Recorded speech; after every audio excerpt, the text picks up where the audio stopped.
तो हम लोग जो मीन निकालेंगे तो कैसे निकालेंगे, मीन हो जाएगा x, हम लोग अभी लिखते हैं मीन इक्वल्स टू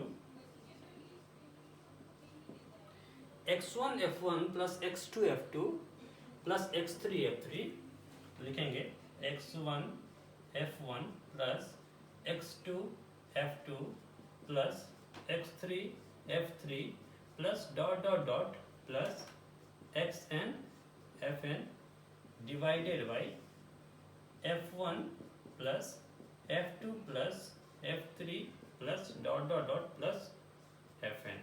ये हो गया मेरा मीन।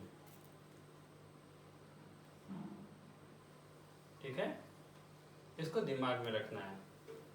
ठीक है, अब हम क्या करते हैं, इसको और भी हम लोग थोड़ा सा समझते हैं। ये जो हम लोग लिखे हैं, सबसे पहली बात जो मीन है ना, इस मीन को हम लोग जो डिनोट करते हैं इसको लिखते हैं एक्स बार। एक्स क्योंकि एक्स के टर्म में लिखे हैं, ऐसा जरूरी नहीं है कि एक्स बार होगा, लेकिन ये एक रिनोन्ड है, ऐसे ही लोग लिखते हैं। मैथमेटिक्स में इस मीन को दिखाने के लिए हम लोग एक्स का ही यूज करते हैं, और एक्स में हम लोग जो ऑब्जर्वेशन निकालते हैं इसलिए हम लोग एक्स लिखते हैं, ऊपर में एक लाइन खींचते हैं, इसको बोलते हैं एक्स बार। मीन के जगह पे हम लोग एक्स बार लिख सकते हैं, तो एक्स बार बराबर इसको हम लोग क्या पढ़ेंगे, एक्स बार। ठीक है, तो हम लोग जब मीन निकालेंगे तो मीन नहीं लिखेंगे, हम लोग लिखेंगे एक्स बार इक्वल्स टू। ठीक है, तो एक्स बार इक्वल्स टू हम लोग ये लिख सकते हैं। अभी देखिए x1 f1 plus x2 f2 से xn fn आया, तो हम लोग क्या करते हैं, सबसे पहली बात एक लाइन खींचेंगे। ठीक है, सबसे पहली बात एक लाइन खींचे और हम लोग क्या करते हैं, लिखते हैं x f। ठीक है, और नीचे में बस क्योंकि ऊपर में x और f के टर्म में लिखा है तो हम लोग x f लिख दिए, और नीचे के टर्म में बस f है तो हम लोग f लिख दिए। इतना ठीक है। अब क्या करते हैं, देखिए यहाँ पे 1 है, यहाँ भी 1, यहाँ भी 1, यहाँ भी 2, यहाँ भी 2, यहाँ भी 3, यहाँ भी 3, यहाँ भी n, यहाँ भी n। तो हम लोग अगर लिख देते हैं कुछ ऐसा ऐसा नॉर्मल एक हम लोग कुछ, क्योंकि ये दिख रहा है ना कि दोनों बराबर है, तो हम लोग दोनों जगह पे एक बराबर साइन लिख देते हैं, एक्स आई एफ आई, और यहाँ पे 1 2 3 4, तो यहाँ पे लिख देते हैं आई। अभी क्या समझना है कि कैसे इसको हम पढ़ेंगे बताएंगे। हम लोग क्या किए, क्योंकि यहाँ पे दोनों जगह पे सेम सेम चीज है ना, तो हम यहाँ पर सेम चीज लिख दिए, एक नया वर्ड ले लिए आई। आई इसका मतलब यही हुआ कि कहीं ना कहीं आई का वैल्यू जो है ना 1 से लेके n तक रहेगा। लिख दिए एक्स आई एफ आई, और यहाँ पे हम लोग लिख देते हैं क्या, i equals to 1, 2, dot dot dot n। ठीक है, i starting from 1 to n। Okay, और हम लोग क्या करते हैं, देखिए यहाँ पे सब जगह पे प्लस लगा हुआ है, राइट, सब जगह पे प्लस लगा हुआ है, तो इसी प्लस को हम लोग किस चीज से डिनोट करते हैं, समेशन। यहाँ भी प्लस लगा हुआ है, राइट, यहाँ भी लिख देते हैं समेशन। ठीक है, अभी तक क्लियर। अब बोलेंगे इस समेशन, अब हम बताते हैं इस समेशन किसके बीच में है, x1 f1 और x2 f2 के बीच में, फिर x2 f2 x3 f के बीच में। इसका मतलब हुआ कि हम लोग को समेशन जो है xi fi के बीच में है, तो हम लोग ये लिख सकते हैं कि i इक्वल्स टू 1 टू कहाँ तक जा रहा है, n। ठीक है, i equals to 1 to n। देखिए ये हो गया, ये हो गया मीन का फॉर्मूला। क्या फॉर्मूला हो गया, मीन का फॉर्मूला हुआ समेशन ऑफ, इसको हम लोग क्या पढ़ेंगे, सिग्मा। ये जो हम लोग डालें इसको पढ़ते हैं हम लोग सिग्मा। ठीक है, इसको हम लोग पढ़ते हैं सिग्मा, ये ग्रीक लेटर है, और इसको हम लोग दूसरे वर्ड में पढ़ते हैं समेशन ऑफ।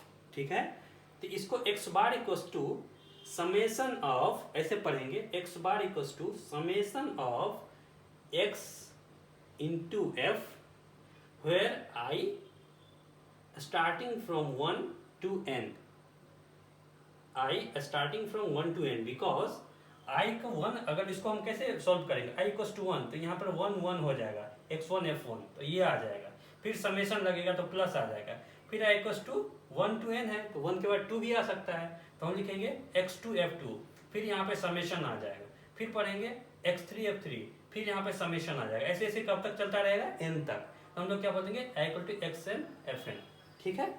इसी तरह से नीचे में समेशन क्या, फ्रीक्वेंसी का, तो यहाँ पे हमको कोई प्रोडक्ट नहीं है, तो i equal to 1 to n f1 plus f2 plus f3 plus ऐसे ऐसे करते करते fn।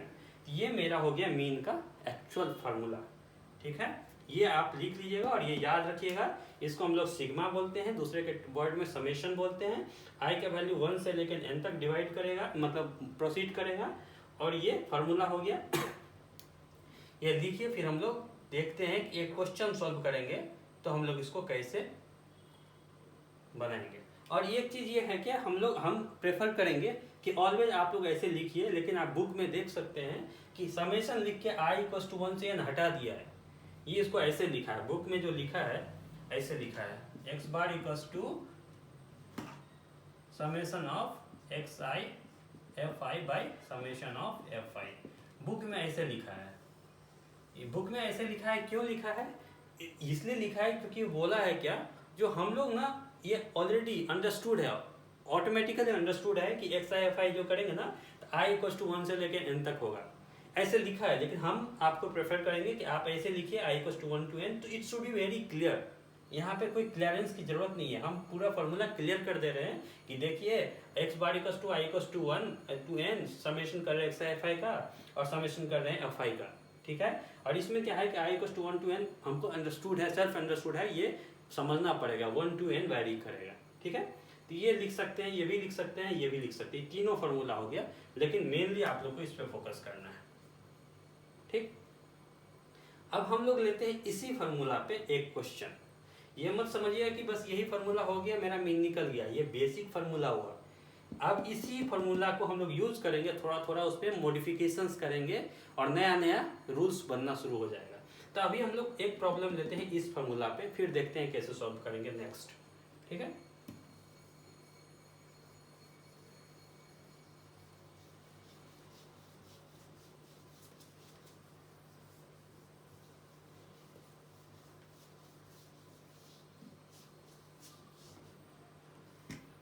हम लोग क्या करते हैं, पहला क्वेश्चन है आपके बुक में, हम यही क्वेश्चन लेते हैं, एग्जाम्पल नंबर 1,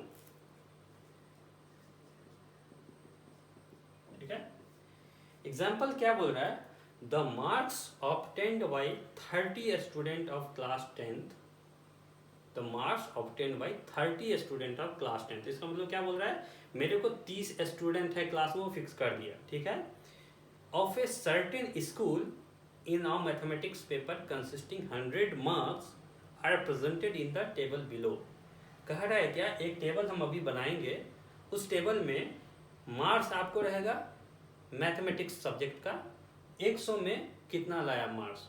आपके क्लास में 30 बच्चे हैं और हर एक बच्चे का 100 में कितना मार्क्स आया मैथमेटिक्स पेपर में, उसका एक हम टेबल बनाते हैं। फिर बोलता है क्या, find the mean of the marks obtained by the student. उसका बोलता है कि आप मीन निकालिए उस मार्क्स का, कि सभी बच्चे 30 बच्चे का तो मार्क्स आ गया, लेकिन मीन मतलब एवरेज मार्क्स क्लास का क्या आया वो बता के निकालिए, ठीक है। तो हम लोग क्या करते हैं, क्वेश्चंस का पहले टेबल बनाते हैं। एग्जाम्पल नंबर 1 है, क्वेश्चन आप बुक में देख लीजिएगा, हम लोग क्वेश्चन का टेबल बनाते हैं।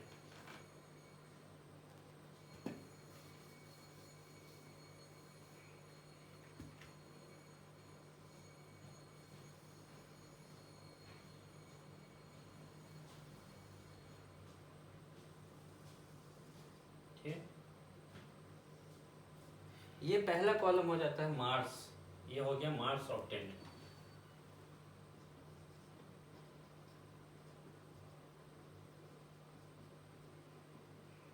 ठीक है। हम छोटा लिख रहे हैं क्योंकि प्रॉब्लम स्पेस का आप लोग समझ जाइएगा, ये है मार्क्स ऑब्टेन्ड, ठीक है।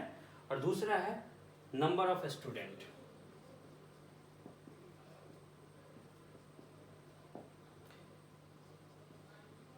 Number of student. अब ये नंबर ऑफ स्टूडेंट है, ये इसको हम लोग क्या बोल देते हैं, फ्रीक्वेंसी। हम लोग अभी नहीं लिखेंगे, हम आपको समझाएंगे हम क्यों इसको लिखेंगे फ्रीक्वेंसी, क्यों यहाँ पे एफ लिखा गया है, हम समझाएंगे। तो हम लोग लिखते हैं सबसे पहले मार्क्स, 10 मार्क्स, फिर है आपका 20 मार्क, फिर है आपका 36 मार्क, फिर है आपका 40 मार्क, फिर है आपका 50 मार्क, फिर है आपका 56 मार्क्स, फिर है आपका 60 70, उसके बाद है आपका 72, उसके बाद है आपका 80, उसके बाद 88 92 88 92, एक और कॉलम बनाते हैं 92 95। ये हो गया आपका मार्क्स, 100 मार्क्स का। ये मैथ का 100 मार्क्स का एग्जाम हुआ था, उसमें से ऐसे ऐसे मार्क्स आया है। अब नंबर ऑफ स्टूडेंट, कितना स्टूडेंट को 10 मार्क आया, कितना स्टूडेंट को 10 मार्क आया? तो एक स्टूडेंट है जिसको 10 मार्क आया, एक स्टूडेंट है जिसको 20 मार्क आया, 3 स्टूडेंट है जिसको 36 मार्क आया, 4 है जिसको 40 आया, 3 है जिसको 50 आया, 2 है जिसको 56 आया, 4 है जिसको 60 आया,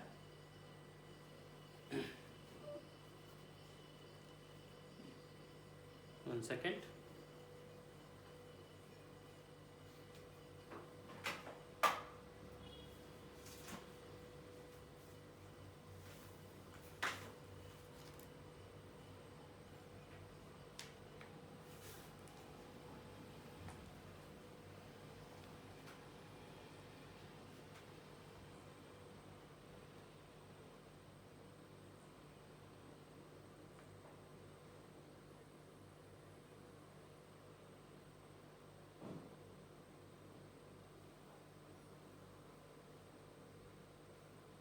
एक सेकेंड, आपका लैपटॉप डाउन हो गया है तो थोड़ा क्वेश्चन देखने में प्रॉब्लम है।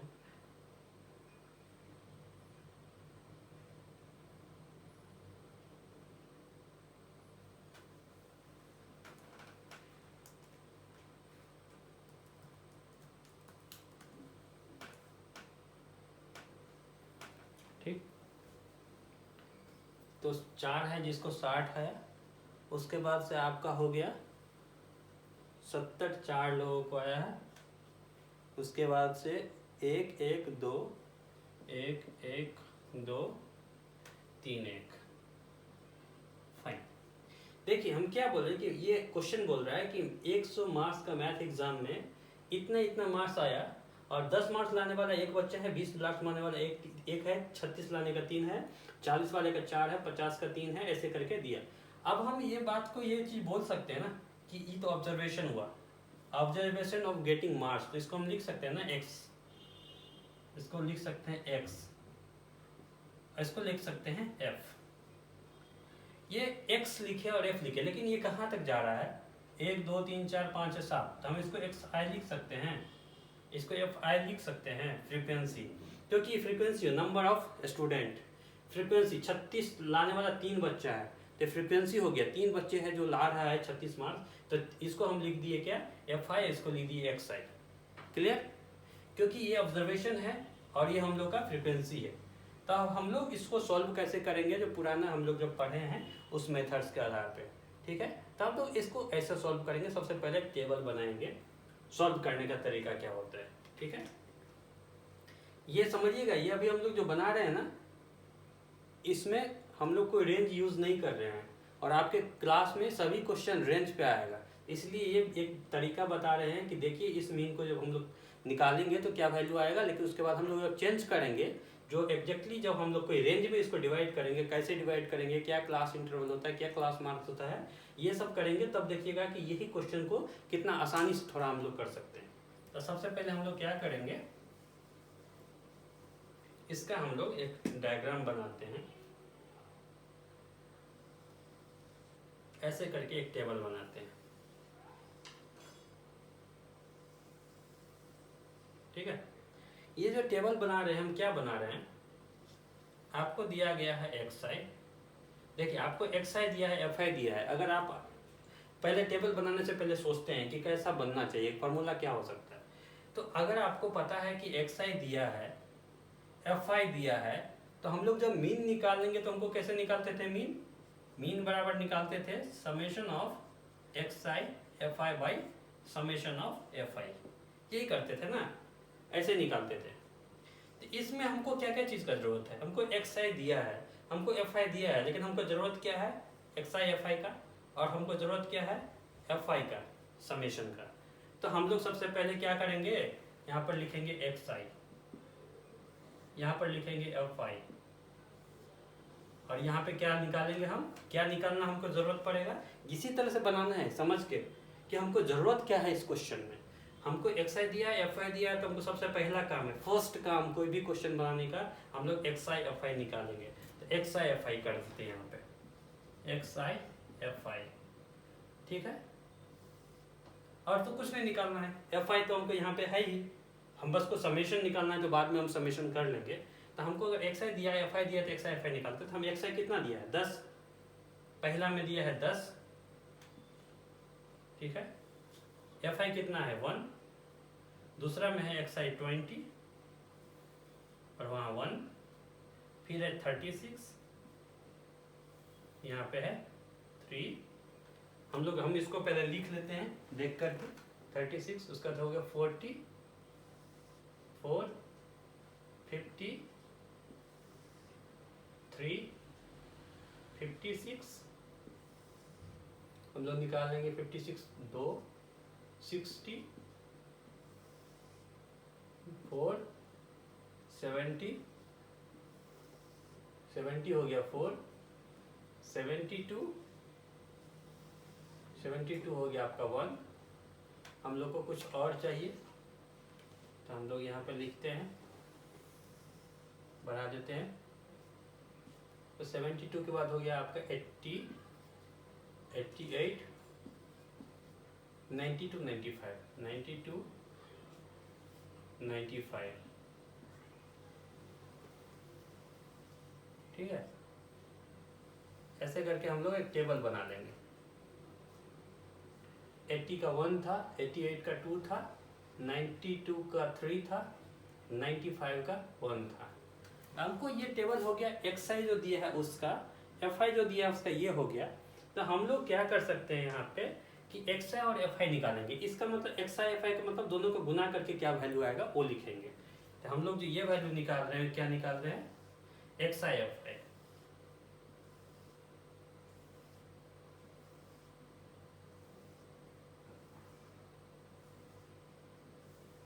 ठीक है, तो x i f i, x i 10, f i 1, x i f i equals to 10 into 1 equals to 10, x i 20, f i 1, 20 into 1 equal to 20, 36 into 3 कितना हो जाएगा 108। ऐसे आप लोग कर लीजिएगा, हम आपके बुक से देख के, टाइम नहीं है इसलिए हम निकाल दे रहे हैं। आप लोग को करना क्या है, बस यहाँ से गुना करते जाना है और यहाँ पे लिखते जाना है। तो मेरा जगह 108, 160, 150, 108, 160, 150, उसके बाद आ जाएगा 112, 240,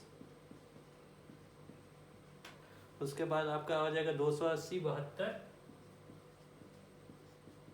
उसके बाद आपका आ जाएगा 80, 176, 80, 176, उसके बाद आ जाएगा 276, 95, 276, 95। देखिए मेरे को क्वेश्चन दिया था क्या कि this is the marks given by the given of the student who has given the exam of mathematics of 100 marks.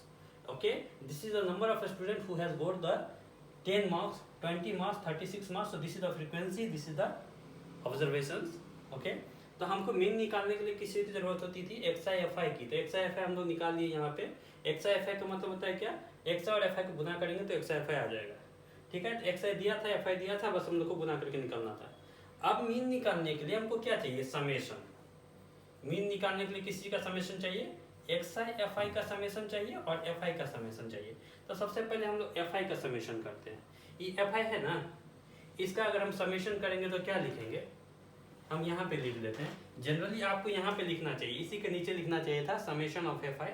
जगह नहीं होने के कारण हम यहाँ पे लिखते हैं summation of f i equals to, summation क्या हो जाएगा 1 + 1 2 + 3 5 4 9 3, ऐसे करके हम लोग पूरा समेशन करेंगे तो हम लोग एफ आई का समेशन आ जाएगा 30। और हम लोग इसको समेशन करेंगे क्या, मेरे क्वेश्चन में खुद ही दिया गया है 30 स्टूडेंट्स आर देयर। तो हम लोग क्या कर सकते हैं यहाँ पे 30, और एक्स आई एफ आई का समेशन निकालते हैं। Summation of x i f i equals to, देखिए हम यहाँ लिख रहे हैं ना, आपको यहीं पे लिखना चाहिए था summation of x i f आई, यहीं पे इसके नीचे में, बट प्रॉब्लम स्पेस प्रॉब्लम का हम यहाँ पे लिख रहे हैं। लेकिन आप जब क्वेश्चन बनाएंगे तो जस्ट यहाँ पे एक कॉलम बनेगा टोटल, यहाँ पे समेशन ऑफ एफ आई, यहाँ पे summation of x i f आई लिखिएगा।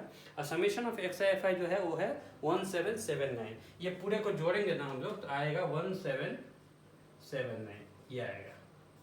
अब हम लोग मीन जब बनाएंगे तो मीन में क्या करना है, summation of x i f I divided by summation of f I. Summation of x i f आई कितना है 1779 और समेशन ऑफ एफ आई कितना है 30। हम लोग जब डिवाइड करेंगे ना तो आंसर करीब आ जाता है 59 आंसर आ जाता है 59.3। ये जो हो गया मेरा मीन हो गया। ये मीन का मतलब क्या हुआ, ये मीन का मतलब हुआ कि ये जो बच्चे जितने भी मार्क्स लाए हैं, स्टार्टिंग मिनिमम 10 है, मैक्सिमम 95 है, इसका मतलब जो एवरेज मार्क है ना क्लास का, एवरेज मार्क हो गया 59.3। इसीलिए हम लोग मीन निकालते हैं एवरेज निकालने के लिए। कोई हमसे अगर रिपोर्ट मांगेगा कि okay tell me the average marks of the student, what is average marks of student the maths, I will say 59.3 is the average marks. Okay, तो इसीलिए हम लोग ये कैलकुलेशंस टोटल करते हैं। ये हम लोग को कौन सा कैलकुलेशन हुआ, देखिए यहाँ पे क्या क्या डिफिकल्टीज आपको हुआ। यहाँ पे डिफिकल्टीज ये हुआ कि हम लोग को ना ये सभी कैलकुलेशंस करते गए, यहाँ पे लंबा समेशन, ये मल्टीप्लिकेशन थोड़ा लंबा होते चला गया, जबकि मेरे पास बहुत स्मॉल डेटा है, बहुत कम 30 स्टूडेंट है। अगर मेरे पास 1000 स्टूडेंट रहता तो कैलकुलेशन बहुत टफ हो जाता, और अगर 1000 स्टूडेंट रहता और ये मार्क्स 90 और भी कॉम्प्लेक्स, यहाँ पर 70 60 ये सब इजी कैलकुलेशन है। अगर हम 90 94 98 ऐसे करके देते और आपको कैलकुलेटर अलाउड नहीं है तो आपके लिए ये कैलकुलेशन बहुत डिफिकल्ट हो जाता। तो इसका मतलब ये एक चीज़ तो हम लोग समझ पा रहे हैं ना कि ये जो क्वेश्चन बनाए ये तो एग्जैक्टली ये जो मीन आया है ना, ये एग्जैक्ट मीन है, ये परफेक्ट वैल्यू है। लेकिन इस वैल्यू को निकालने के लिए छोटा डेटा है तो आसान हुआ, बड़ा डेटा होने पे ये बहुत डिफिकल्ट हो जाएगा। ठीक, तो हम लोग को सोचना है कि अगर इससे भी आसान कोई तरीका होगा, जो आसान तरीका कहने का मतलब इससे भी कोई आसान कैलकुलेशंस होगा जिसमें मुझे गलती होने का भी चांसेस कम रहे और हम लोग को कुछ अच्छा मतलब मीन भी सही से निकल पाए, तो क्या तरीका है ये हम लोग देखेंगे नेक्स्ट। ये हो गया नॉर्मल तरीका जिसमें आप लोग डेटा, हम लोग क्या किए, डेटा को कोई भी रेंज में नहीं रखे। देखिए कोई भी इंटरवल में नहीं है, बस ये 10 है, ये 20 है, ये 36 है, अपना अपना मार्क्स है। तो हम लोग को 10th क्लास में ऐसे क्वेश्चंस नहीं आएंगे। 10th क्लास में ये नॉर्मल फ्रीक्वेंसी वाला क्वेश्चंस नहीं आएंगे। हम लोग को क्वेश्चंस आएंगे, इसका एक और फॉर्म जो अभी हम पढ़ने जा रहे हैं, इसी क्वेश्चन को हम सॉल्व करेंगे बट एक और मेथड से, जिस मेथड में हम लोग देखेंगे कि कैलकुलेशन इससे भी आसान होगा। और ऐसे ही आपको नेक्स्ट सभी क्वेश्चंस बनाने हैं जो एक लेवल का होगा। फिर हम लोग तीसरा मेथड पढ़ेंगे, वो और भी आसान होगा मीन के लिए। हम लोग को वही दो मेथड जो मेन है 10th क्लास का, जिसको हम लोग बोलते हैं क्लास इंटरवल वाला मेथड, और एक हम लोग पढ़ेंगे step deviation method, assumed mean method. ठीक है, ये सब पे देखेंगे। पहले ये लिख लीजिए।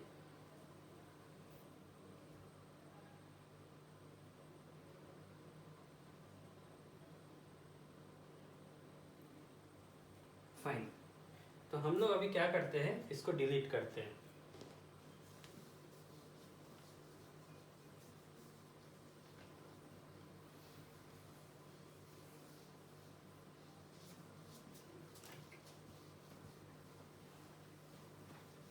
एक्चुअली मुझे इसको डिलीट नहीं करना था डायग्राम को, इसी डायग्राम पे हम लोग फिर से क्वेश्चन बनाएंगे, बट एनीवे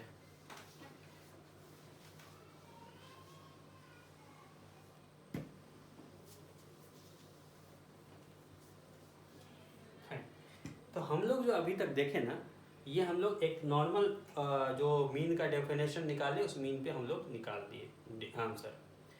बट जैसा कि हम बताए कि उसी क्वेश्चन का हमें एग्जाम्पल नंबर 1 ही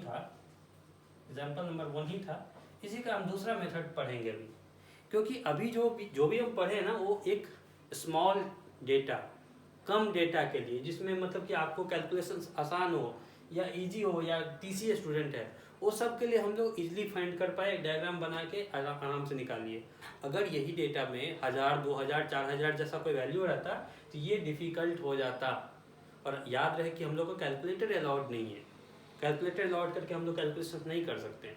तो हम लोग क्या सोचेंगे कि इससे भी कुछ आसान तरीका हो, ठीक है।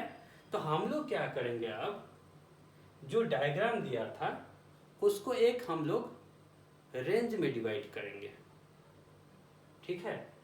तो इसके लिए अभी आपको 2-3 चीज नया वर्ड सुनने को मिलेगा। पहला वर्ड आएगा क्लास इंटरवल,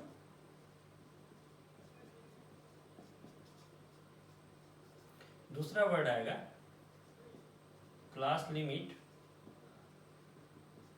और तीसरा वर्ड आएगा क्लास मार्क, ठीक है। ये 3 वर्ड का अभी हम यूज करेंगे, जो नया कंसेप्ट हम बताने जा रहे हैं उसमें, ठीक है। और ये तीनों वर्ड को आपको समझना है, क्योंकि आपका जितना क्वेश्चंस बनेगा इसी कंसेप्ट पे बनेगा। इससे पहले जो हम लोग क्वेश्चन बनाए ना x i f i by F I, इस पे अभी नहीं, 9th क्लास में हम लोग बनाते थे, 10th में नहीं।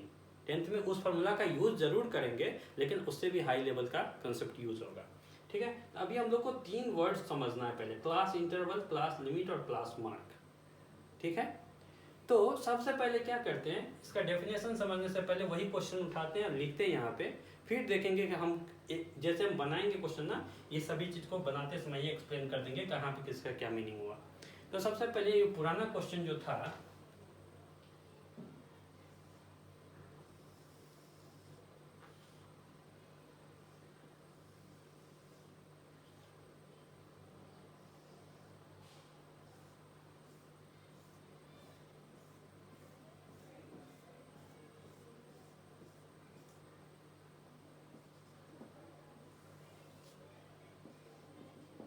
अभी हम लोग क्या कर रहे हैं, जो अभी पहले हम लिखे थे ना कि मैथ्स मार्क्स, अभी हम एक्स और एफ आई डायरेक्टली लिख दे रहे हैं, ठीक है। और हम लोग पुराने टेबल को फिर से लिख रहे हैं। यहाँ पे पुराना टेबल था 10, 20, 36, 40, 10, 20, 36, 40, उसके बाद था 50, 56, 60, 50, 56, 60, उसके बाद था 70, 72, 80, 70, 72, 80, उसके बाद आपका है 88, 92, 88, 92 और 95।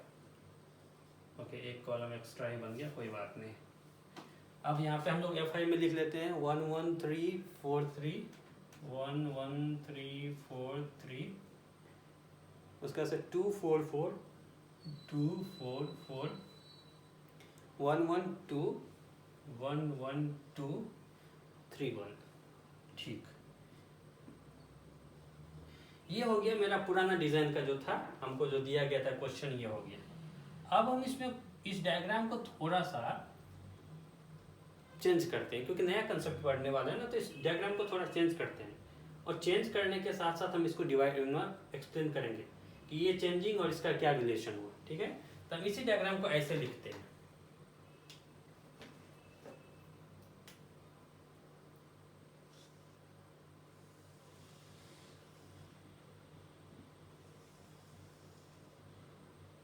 हम कुछ नया नहीं करने जा रहे हैं, इसी डायग्राम को हम नया तरीका से लिखने वाले हैं। थोड़ा सा इसको चौड़ा होना चाहिए। हम लोग क्या करेंगे, थोड़ा इसको और भी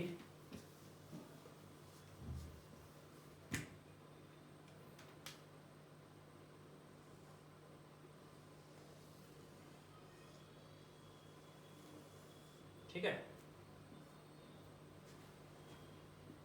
ऐसा ही डायग्राम, सिमिलरली डायग्राम में कोई चेंजेस ज़्यादा नहीं आएगा, कंटेंट में चेंजेस आएगा।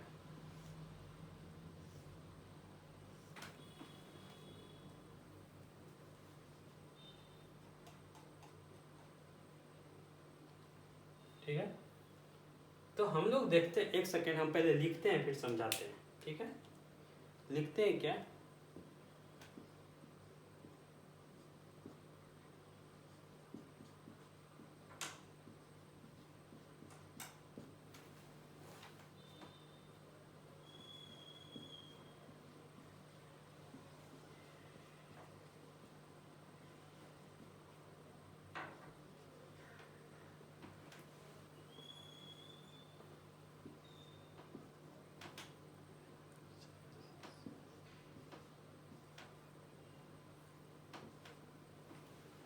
देखिए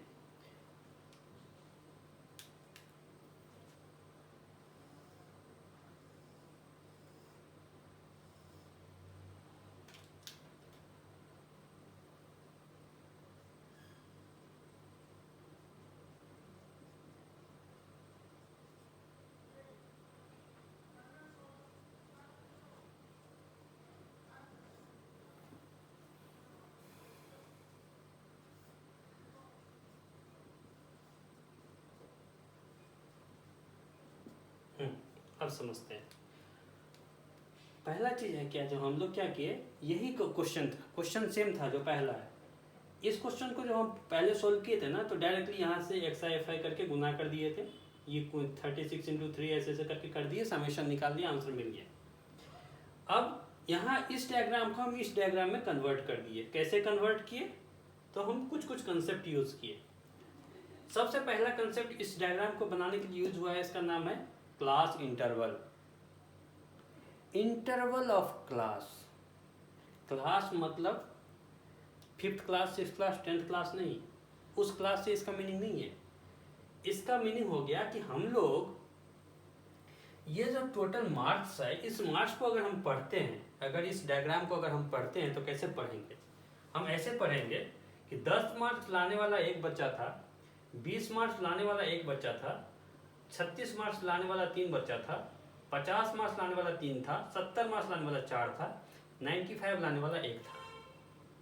अगर इतना बड़ा ये जो ग्रुप है, इसको हम ऐसे तो पढ़ सकते हैं ना, इसी चीज को हम ऐसे पढ़ना चाहते हैं कि ओके 30 मार्क्स या उससे कम, हम ऐसे पढ़ रहे हैं। देखो यहाँ 10 मार्क्स लाने वाला एक था, 20 मार्क्स लाने वाला एक था, हम इसको ऐसे पढ़ रहे हैं 30 मार्क्स या उससे कम, 30 या उससे कम मार्क्स लाने वाला 2 बच्चा है, हम पढ़ सकते हैं ना उसको सिंपली, बहुत इजीली पढ़ रहे हैं। हम ये बोल सकते हैं ना कि ये 50 लाने वाला 3 है, 56 लाने वाला 2 है, तो हम ये बोल सकते हैं ना 50 से 60, 50 से 55, यानी तो ऐसे इसमें थोड़ा कंफ्यूजन होगा, 40 से लेते हैं, 40 से 56 में, ठीक है। तो हम बोलते हैं 40 लाने वाला 4 बच्चा है, 50 लाने वाला 3 बच्चा है, 56 लाने वाला 2 बच्चा है। तो अगर हम इसको ऐसे पढ़ेंगे, इसी 3 कॉलम पे पढ़ते हैं कि 40 से 55, 40 से 55 इससे एक कम, 40 से 55 के बीच आने वाला कितना बच्चा है, 4 + 3, 40 और 50, ठीक है 7। हम क्या कर रहे हैं, इस डायग्राम को ये जो एक एक में डिवाइड किया है ना, उसको हम एक इंटरवल में तोड़ना चाहते हैं, हम एक रेंज में तोड़ना चाहते हैं, जिस कारण से क्या हुआ, इतना बड़ा डायग्राम मेरा एक सिंपल कैलकुलेशन में बदल रहा है। तो हम यही क्या किए, तो अब हम लोग बोलेंगे कि कैसे डिफाइन करेंगे कि आप क्या इंटरवल लें। इंटरवल जो हम लोग लेते हैं ना, हम लोग एक अपने अनुमान से लेते हैं। क्लास इंटरवल का कोई एक पार्टिकुलर लिमिट नहीं है कि आप यही इंटरवल लीजिए। आपको क्वेश्चन को देखना है, क्वेश्चन को देख के समझना है कि हमको कैसा इंटरवल, 5 का इंटरवल लेना चाहिए, 10 का इंटरवल लेना चाहिए, 50 का इंटरवल लेना चाहिए। अगर आपके पास बहुत बड़ा डेटा है तो 100 का इंटरवल ले सकते हैं, जिससे कि क्या होगा कि जैसे हम देखो यहाँ पे हमको पता है ना कि 95 मैक्सिमम मार्क है, तो हम कितना, और 100 मार्क्स का एग्जाम था, तो हम 100 मार्क्स, अगर मैक्सिमम मार्क्स 100 ही आ सकता है और मिनिमम मार्क्स 10 है, तो 10 से 190, 10 से 190 हुआ ना, 90 हुआ। तो हम लोग अगर कितना का इंटरवल ले सकते हैं, अगर हम 15 का इंटरवल ले ले तो क्या होगा, 15 छक्के 90, तो 6 डायग्राम बनाएंगे, क्वेश्चन आसान हो जाएगा। उसी के जगह पे हम 10 का इंटरवल भी ले सकते हैं, तो 90 और 10 है तो 9 डायग्राम बन जाएगा।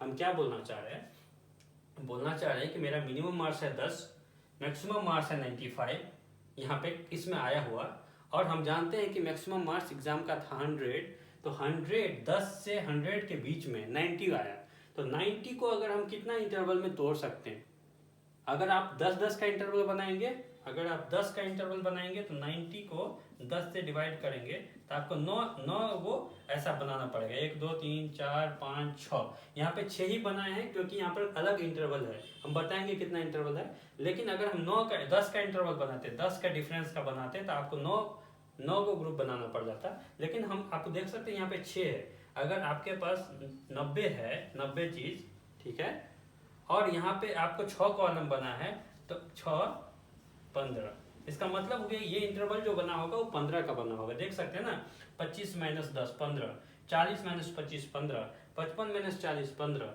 70 माइनस 70 55 15, 85 माइनस 70 15, 100 माइनस 85 15। इसका मतलब हुआ कि अगर हम क्लास इंटरवल बनाते हैं, क्लास इंटरवल का मतलब हो गया जिस इंटरवल को हम लोग यूज करना चाहते हैं, जिसके अंदर में हम एक इस पार्टिकुलर टेबल को डिवाइड करना चाहते हैं। याद रखना है जो भी इंटरवल आएगा वो इंटरवल मेरा इक्वल होगा। अगर यहाँ पे 15 का दिए तो यहाँ भी 15 का डिफरेंस होना चाहिए, यहाँ भी 15 का, यहाँ भी 15 का, यहाँ भी 15 का, यहाँ भी 15 का। जितना भी हम लोग बनाएंगे इंटरवल सभी का डिफरेंस सेम होना चाहिए। ऐसा नहीं कि यहाँ पर 10 का ले लेते हैं, यहाँ 15 का, यहाँ पे 12 का, ऐसा नहीं होना चाहिए। यहाँ पे 15 का डिफरेंस लिए तो यहाँ भी 15, यहाँ भी 15 और सभी में 15। अगर यहाँ 10 लिए तो सभी में 10। अब हम लोग क्या करते हैं, इसको पढ़ते हैं। हम क्या किए हैं, मिनिमम वैल्यू मेरा 10 है, राइट। पूछ सकते हो कि मिनिमम 10 क्यों रखे, भाई मेरा मिनिमम 10 से शुरू ही हो रहा है।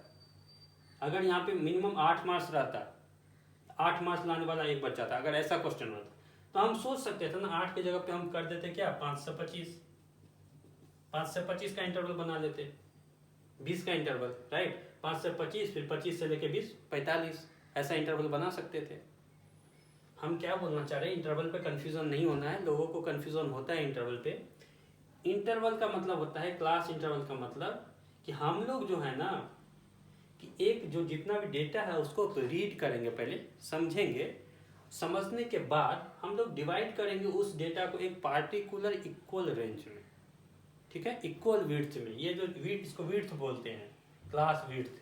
तो ये इस 25 माइनस मैक्सिमम माइनस मिनिमम कितना करेंगे, 25 माइनस 10 15, इसका विड्थ हो गया 15। 40 माइनस 25, इसका विड्थ हो गया 15। 55 माइनस 40, इसका विड्थ हो गया 15। इसका मतलब क्या हो गया कि हमको जो विड्थ जो है बराबर रखना है हर जगह पे। तो ये विड्थ जो है वो हम कैसे डिसाइड करेंगे कितना लेना है, वो आपको क्वेश्चन देख के डिसाइड करना होगा। जैसे यहाँ पे 10 है तो हमको मिनिमम 10 लेना पड़ा। अगर यहाँ पे 8 रहता, आप ऐसा नहीं कि 10 लेना पड़ा, जरूरत था हम ले लेते, 1 से 25 भी ले सकते थे। 25 का करना हम ये भी लिख सकते थे 1 से 25। इसका मतलब क्या हुआ, एक मार्क्स लेके 25 मार्क्स के बीच में जितना ही बच्चा है सबका फ्रीक्वेंसी यहाँ लिखाएंगे। लेकिन यहाँ पे हमको 1 से 25 लेंगे तो ये भी कितना होना चाहिए था 25 से 50। ये कितना होना चाहिए था 50 से 75, ये कितना 75 से 100। तो हमको 4 ही में कंप्लीट हो जाता, तब हमको ये सब चीज़ का जरूरत ही नहीं रहता, ठीक है। 4 ही ग्रुप बनता और 4 ही ग्रुप में हम लोग कर लेते। लेकिन हो सकता है उससे कैलकुलेशन थोड़ा सा टफ हो सकता था, आसान भी हो सकता था, कोई जरूरत नहीं है। ये आपको डिसाइड करना है कि कौन सा इंटरवल लेना है, ठीक है। इस पे कोई भी क्वेश्चन है हमसे आप पूछ सकते हैं, कोई दिक्कत नहीं है। क्लास इंटरवल पे और भी कर कोई क्वेश्चन बनेगा क्योंकि अच्छा टॉपिक है ये। तो हम लोग क्या करते हैं कि मिनिमम वैल्यू हम लोग यहाँ 10 ले लिए और मैक्सिमम वैल्यू हम 15 का इंटरवल। यहाँ पे हम लोग क्लास विड्थ कितना डिफाइन किए हैं, class width equals to 15। Class width हम लोग लिए 15, तो 15 का डिफरेंस है, यहाँ भी 15। अब यहाँ पे 2 कैसे आया, कैसे आया, हम इसको ऐसे पढ़ेंगे 10 मार्क्स से 25 मार्क्स के बीच में कितना आदमी है। 10 से 25, ये 10 क्या है, 10 को लोअर लिमिट को इसको बोलते हैं लोअर लिमिट। 10 ये जो है ना ऐसे पढ़ते हैं इस लोग, इसको हम लोग कि ये जो है ये क्लास इंटरवल तो समझ गए, हम डेफिनेशन सबका दिखा देंगे। क्लास लिमिट जो हुआ ना, लिमिट ऐसे पढ़ते हैं, this is a class interval, this is called lower limit, this is called higher limit. Lower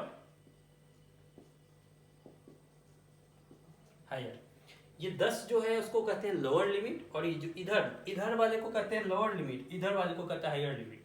इसमें क्या हो जाएगा 25 हो जाएगा लोअर लिमिट, 40 हो जाएगा हायर लिमिट। इसमें क्या हो जाएगा 40 लोअर 55 हायर, इसमें बोलते हैं 55 लोअर 70 हायर, इसमें 70 लोअर 85 हायर, 85 लोअर 100 हायर, ठीक है।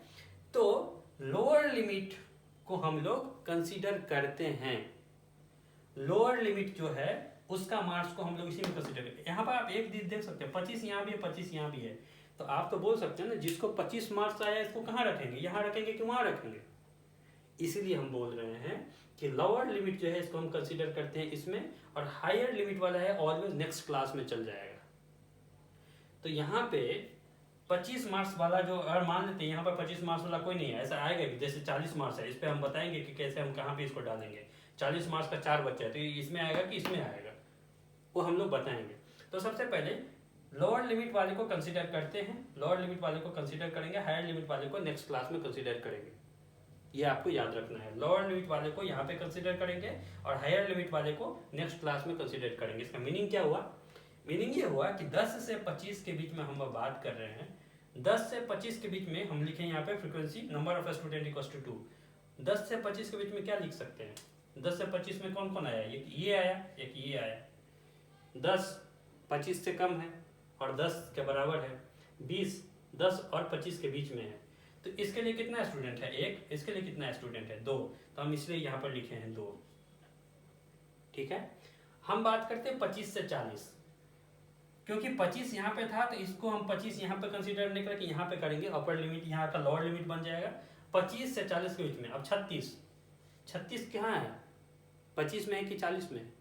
25 और 40 के बीच में है, तो इसका मतलब 3, तो यहाँ पे 3 आ गया। हम यहाँ आप बोल सकते थे ना 40, यहाँ पे 4 है, तो आप 4 + 3 7 लिख दीजिए, आप बोल सकते थे। लेकिन हम बताए हैं कि अपर लिमिट, ये तो 40 अपर लिमिट हुआ ना, तो अपर लिमिट वाला नेक्स्ट क्लास में काउंट होगा, इसमें काउंट नहीं होगा।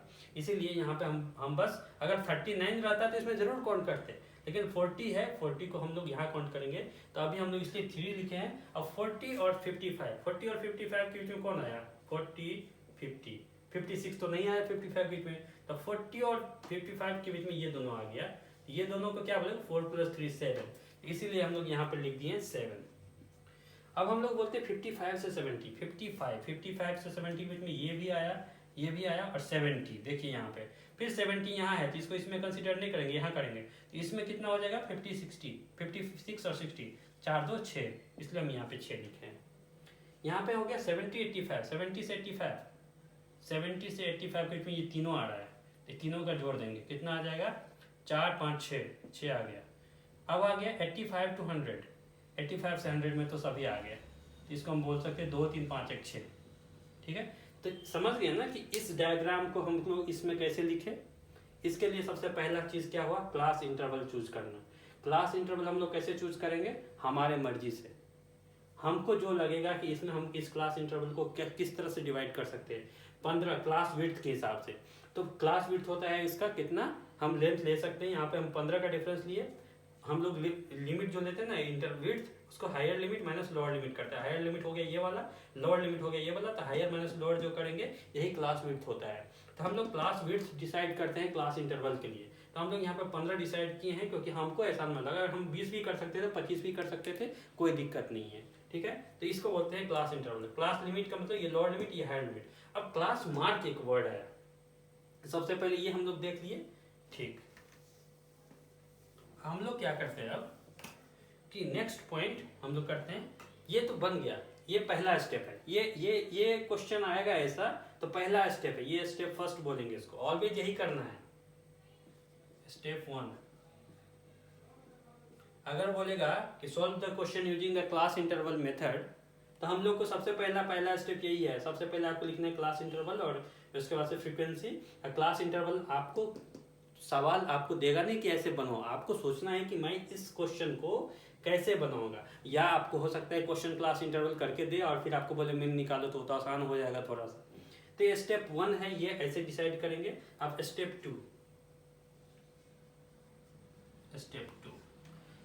2 क्या करेंगे कि अब नेक्स्ट पॉइंट है क्लास मार्क। हमको ये पता करना है क्लास का मार्क, क्लास का चिन्ह, ये जो है ये वो क्या है? 10 लोअर लिमिट है और हायर लिमिट है 25।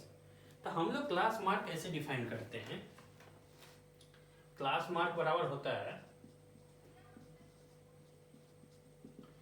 Lower limit plus higher limit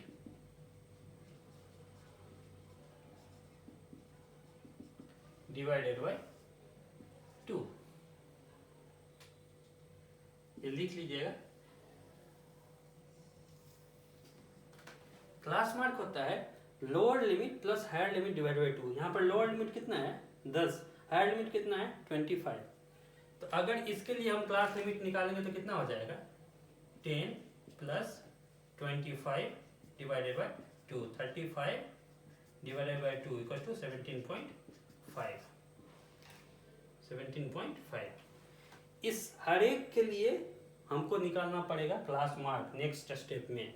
तो क्लास मार्क कैसे निकालेंगे? तो lower limit plus higher limit divided by, ये वाला 2 नहीं, डिवाइडेड बाय 2 सभी में, यहाँ पे भी lower limit plus higher limit divided by 2। तो 25 प्लस 40, अगर इसके लिए हम निकालेंगे तो क्या हो जाएगा? इसके लिए निकालेंगे तो क्या हो जाएगा? 25 plus 40 divided by 2, 65 divided by 2, 32.5। देखिए इसके लिए क्लास मार्क आ गया 17.5, इसके लिए क्लास मार्क आ गया 32.5। अब इसी तरह से इसका भी निकालेंगे, इसका भी निकालेंगे, इसका भी निकालेंगे। ठीक है, तो आप बोल सकते हैं कि क्लास मार्क होता क्या है, हम क्यों निकालेंगे?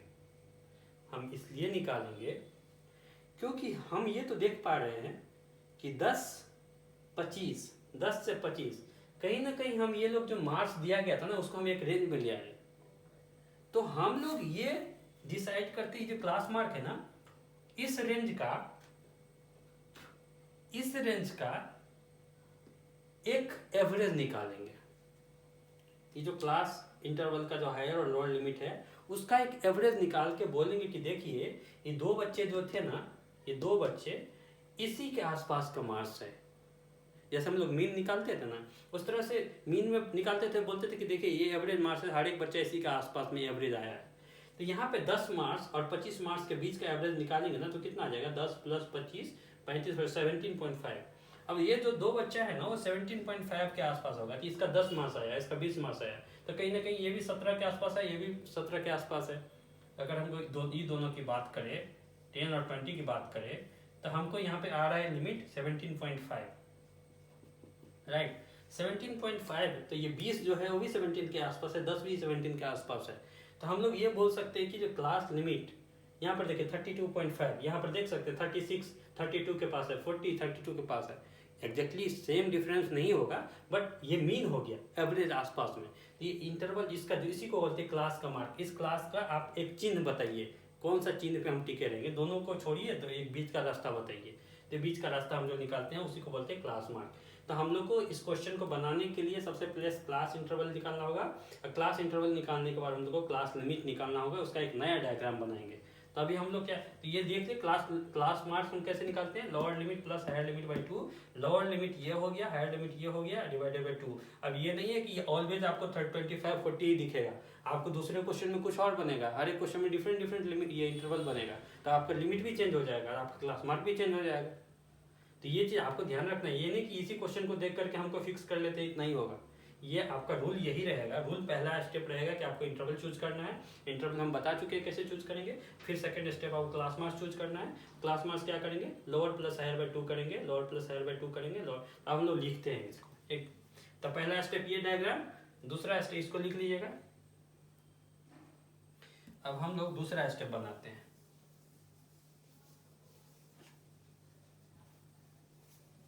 और ये मैंडेटरी स्टेप है, ये बिना इस स्टेप का आप क्वेश्चन नहीं सॉल्व कर सकते हैं, ठीक है।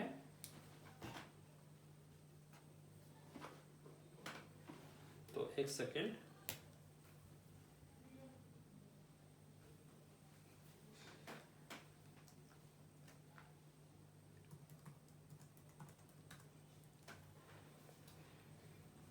तो हम लोग अभी क्या करेंगे कि नेक्स्ट क्लास मार्क हम इसका, ये तो क्लास इंटरवल हो गया, अब हम लोग क्लास मार्क करके डायग्राम बनाते हैं। तो सिमिलरली पुराना ही की तरह बनाएंगे। पुराने की तरह कैसे बनाएंगे? इसको हम डिलीट करते हैं, ठीक है, उसके बाद हम फ्रेशली लिखते हैं, फिर हम इसका डेफिनेशन लिखा देंगे लास्ट में। तो ये स्टेप 1 हो गया। स्टेप 2 अभी हम लोग करेंगे।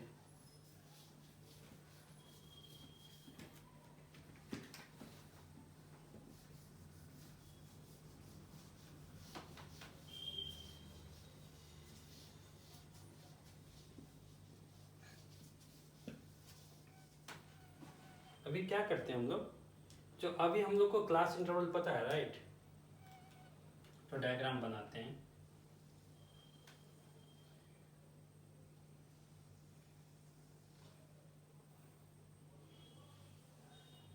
ठीक, हम अभी यहाँ पे क्या क्या हुआ मेरे पास, हम लोग कितना कितना कॉलम रखेंगे, कैसे डिसाइड करेंगे? क्लास इंटरवल हुआ, क्लास इंटरवल। फिर नेक्स्ट क्या हुआ, क्लास इंटरवल के बाद नीचे में क्या था, फ्रीक्वेंसी।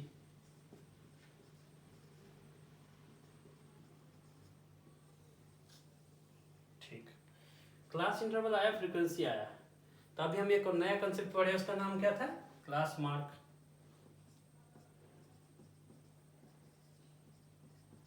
यहाँ लिखेंगे क्लास मार्क। अब हम लोग यहाँ पे क्या करेंगे कि हम लोग लिखेंगे एक्स आई एफ आई, बताते हैं हमें एक्स आई एफ आई क्या हुआ। ठीक है, हम क्लियर करते हैं। अब यहाँ पे एक्स आई किसको मानेंगे और एफ आई किसको मानेंगे। सबसे पहली बात, फ्रीक्वेंसी को एफ आई मान लेते हैं, इसमें तो कोई दिक्कत ही नहीं है, एफ आई। क्लास मार्क और क्लास इंटरवल किसको हम एक्स आई मानेंगे, एक्स किसको मानेंगे, ऑब्जर्वेशन किसको मानेंगे। तो क्लास इंटरवल सबसे पहले हम लोग क्या क्या लिए थे, 10 से 25।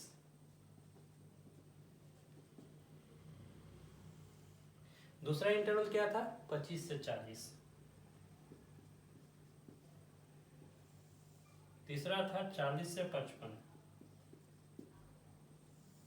चौथा था 55 से 70। फिर था 70 to 85। फिर था 85 to 100। इतना ही क्लास इंटरवल था ना। हम लोग क्या करते हैं, अभी इसको बढ़ा देते हैं।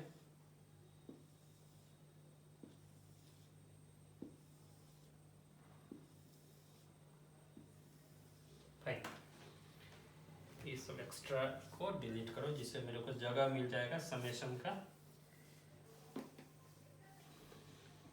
फाइन, अभी हम लोग फ्रीक्वेंसी भी देख लिए थे ना। फ्रीक्वेंसी कितना कितना था, 2 3 7 6 6 6, 2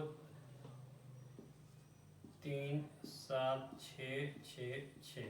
ये कहाँ से आ रहा है, ये वहीं से आ रहा है जो हम प्रीवियसली, इससे पहले जो हम एक लाइन खींचे थे ना, वहीं पे। तो ये मत कंफ्यूज हो जाएगा, ऐसे ऐसे कैसे लिख रहे हैं, वही डायग्राम लिख रहे हैं।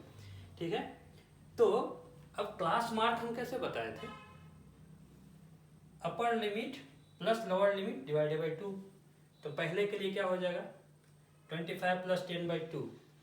ठीक है, क्या हो जाएगा, 25 प्लस 10/2 इक्वल्स टू। दूसरे में क्या हो जाएगा, 40 प्लस 25/2। देखिए, ऐसा कोई कंफ्यूजन नहीं होना चाहिए, हमें एडिशन कर रहे हैं तो अपर लोअर करें, लोअर अपर करें, बराबर ही है। ठीक है, तो बराबर वैल्यू आएगा। तो अगर आपको कंफ्यूजन है तो आप 10 प्लस 25 कर सकते हैं, तो 25 प्लस 40 कर सकते हैं। हम उल्टा कर रहे हैं, आप उल्टा कर लीजिए, कोई दिक्कत नहीं है। ठीक है, तो यहाँ पर हम लिख सकते हैं 55 प्लस 40/2। यहाँ पर लिख सकते हैं 70 प्लस 55/2। यहाँ पर लिख सकते हैं 85 प्लस 70/2, 100 प्लस 85/2 = 2। हम इसलिए इसको यहाँ पे किए ना, ये सब एडिशन, क्योंकि आपको समझ में आए कि इसका मतलब क्या हुआ। लेकिन आप लोग जब रियल टाइम क्वेश्चन बनाएंगे तो ऐसे मत कीजिएगा कि जोड़ के यहाँ पे लिख रहे हैं। आप जोड़ के अलग लिखिएगा और यहाँ पे सीधे वैल्यू लिखिएगा।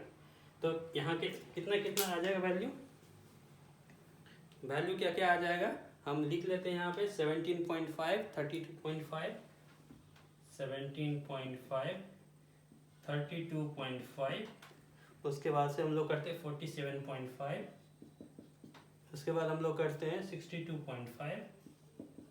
इसके बाद हम लोग करते हैं 77.5। इसके बाद हम लोग करते हैं 92.5। फाइन, ये जो वैल्यू आया ना, ये 17.5, 32.5, 47, 62, 77, 92.5, ये जो वैल्यू आया, अभी एक्चुअल मेरा जो एक्सआई वैल्यू हुआ ये हुआ, ये वैल्यू मेरा एक्सआई हुआ। प्रीवियसली फर्स्ट केस जब हम लोग पहला क्वेश्चन सोल्व किए थे तो एक्सआई हो गया था 10 और 20 और 36 और ये सब मार्क्स होता उसका एक्सआई, तो बहुत लंबा था। देखिए लिस्ट मेरे पास, मेरे बोर्ड पे जगह नहीं मिल रहा था, उतना ज़्यादा लिस्ट था उसका। अभी मेरा लिस्ट कितना छोटा हो गया, 1 2 3 4 5 6 लिस्ट हो गया क्लास मार्क्स, मतलब एक्सआई वैल्यू 6 ही हो गया। तो क्लास मार्क्स जो होता है उसको हम लोग मान लेते हैं ऑब्जर्वेशन का एक्चुअल वैल्यू। ठीक है, तो अभी हमको एक्सआई पता हो गया, एफआई पता हो गया, इसको कुछ नहीं करना है, ये बस क्लास इंटरवल है। आपको एक्स आई एफ आई निकालना है। एक्स आई एफ आई क्या हो जाएगा, याद रखिएगा, एफ आई तो फ्रीक्वेंसी हो गया और एक्स आई क्लास मार्क हो गया। एक्स आई क्लास मार्क हो गया तो हम लोग यहाँ पे x I into F I करेंगे तो क्या हो जाएगा, एक्स आई एफ आई 35। देखिए कैलकुलेशन आसान हो गया। पहले मेरे पास 10-15 कैलकुलेशन था, अभी हमको क्या कैलकुलेशन, एक एक्स्ट्रा चीज आपको करना पड़ा, क्लास मार्क्स निकालना पड़ा, लेकिन आपको कितना सिंपल कैलकुलेशन आ गए यहाँ पे। तो हम लोग यहाँ बोले 35, यहाँ पे आपका आ गया 97.5, यहाँ पे आपका आ गया 332.5, यहाँ पे आपका आ गया 375.5 नहीं 0, उसके बाद से आपका आ गया 465, उसके बाद से आपका 555। देखिए हम बस 1 2 3 4 5 6 कैलकुलेशन चाहिए ना, 1 2 3 4 6 कैलकुलेशन करना पड़ा। अब फिर मीन हम वैसे ही निकालेंगे, मीन निकालने का फॉर्मूला चेंज नहीं हुआ है। इसका हम लोग लिखेंगे summation of x i f i equals to, यहाँ पर लिखेंगे summation of f i equals to. हम क्यों कर रहे हैं समेशन ऑफ एफ आई इसका ये, क्योंकि हम लोग को तो पता है मीन का डेफिनेशन। मीन का डेफिनेशन क्या होता है, अगर हम लोग मीन का डेफिनेशन की बात करें तो क्या होता है, x bar equals to sigma of x i f i बटे sigma of f i, right. Mean का तो डेफिनेशन यही होता है ना, sigma of x i f i बटे सिग्मा ऑफ एफ आई। इसीलिए हम लोग एफ आई का समेशन निकालेंगे और इसीलिए हम एक्स आई एफ आई का निकालेंगे। हमको एक्स आई का समेशन निकालने का कोई मीनिंग नहीं है, क्योंकि हमको मीन में तो यूज ही नहीं हो रहा है। तो हम लोग एक्स आई एफ आई करेंगे जोड़ करके एफ आई, तो एफ आई का समेशन कितना आ जाएगा, आपको तो टोटल 30 स्टूडेंट दिया है तो 30 रहेगा। बस आपको एक इसका कैलकुलेशन एडिशन करना है, जो छोटा सा एडिशन है वो आपको आ जाएगा 1860। थोड़ा सा डिफरेंस देखिएगा, लास्ट क्वेश्चन जो तरीका से बनाए थे हम लोग एक्स आई एफ आई बटे एक्स आई वाला एफ आई वाला, तो उसमें ना इसका वैल्यू कुछ और आया था, 1860 नहीं आया था। तो हम लोग क्या करेंगे, अभी हम मीन निकालते हैं। 1860 डिवाइडेड बाई 30, ये आपको आ जाएगा ये वैल्यू 62, ठीक है। अब देखते हैं, देखो ये भी मीन का वैल्यू हुआ, यही आंसर हुआ 62। अब हम लोग ध्यान से देखेंगे, पहले ये तो ये नोट कर लीजिएगा ये चीज़। फिर हम लोग अगर देखेंगे ये जो मीन आया वो 62 आया, राइट। ये जो मीन आया, सेम क्वेश्चन हम सोल्व कर रहे हैं, हम नया क्वेश्चन नहीं लिए हैं। सेम क्वेश्चन जब हम लोग पुराने तरीका से सोल्व किए थे तो मेरा वैल्यू आया था, मीन का वैल्यू आया था 59.3, ठीक है। जब पुराने तरीका से सॉल्व किए थे तो मीन का वैल्यू आया था 59.3 और इस तरीका से सॉल्व किए तो मीन का वैल्यू आ गया 62। तो बोलेंगे तो चेंज हो गया, हमें आंसर कौन सा सही होगा, आंसर दोनों सही है। तो इस मीन को और इस मीन को हम दूसरे नाम से बुलाते हैं, क्योंकि इस मीन को निकालने के लिए हम थोड़ा सा एक्चुअली कुछ हम ऑब्जर्व करके किए हैं, कुछ एज्यूम करके किए हैं कि एक इंटरवल के बीच में ये हम क्वांटिटी लेकर के कर रहे हैं। इसको हम लोग बोलते हैं एज्यूम्ड मीन, इसको बोलते हैं एक्चुअल मीन, ठीक है। ये जो हम लोग बात कर रहे हैं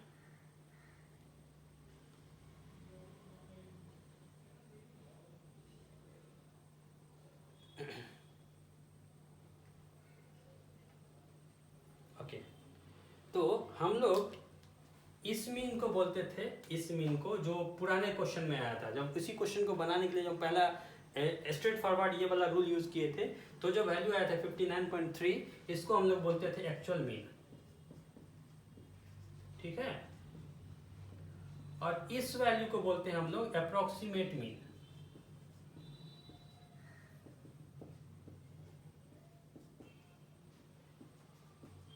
ठीक है। ये जो वैल्यू निकाले हैं ये मेथड को, और ये जो कंप्लीट मेथड है, ये जो मेथड क्लास मार्क वाला और क्लास इंटर वाला मेथड है, इस मेथड को हम लोग बोलते हैं डायरेक्ट मेथड,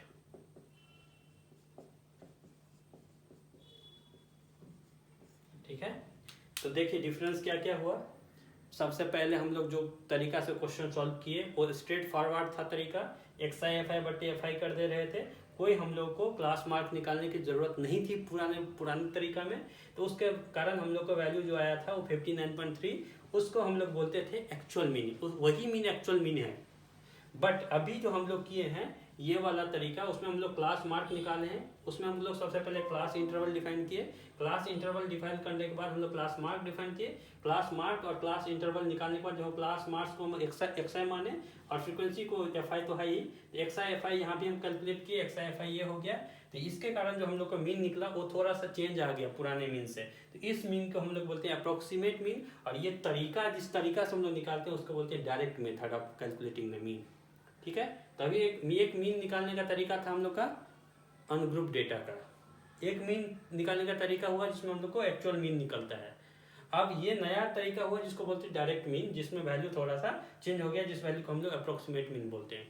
अब क्या है कि भाई इसमें भी थोड़ा सा कैलकुलेशन हमको दिख रहा है, ऐसा नहीं है कि कैलकुलेशन बहुत आसान है, इसमें भी थोड़ा सा कैलकुलेशन दिख रहा है। तो हम लोग अब नेक्स्ट क्लास में पढ़ेंगे कि इस तरीका को भी थोड़ा सा, और अभी देखिए अभी आपको कुछ आसानी तो पड़ा होगा कि इतना बड़ा जो कैलकुलेशन था उसको हम लोग 6 कॉलम में कर दिए, थोड़ा कैलकुलेशन कम हो गया, लेकिन इससे भी आसान करने के लिए जो मीन निकालने का तरीका है वो है आप लोग का एक्चुअल मीन मेथड और स्टेप डेविएशन मेथड। ठीक है, तो हम ये दोनों को देखेंगे नेक्स्ट क्लास में। अभी ये लिख लीजिएगा, अभी ये लिखने के बाद हम जब बताएंगे नेक्स्ट क्लास में कुछ क्वेश्चन और सॉल्व करेंगे इसी मेथड पे, तो और ज़्यादा कॉन्फिडेंस आएगा। ठीक है, ये देख लीजिए पूरा और लिख लीजिए, ये मीन का फॉर्मूला हो गया जिसको याद रखना है। Thank you.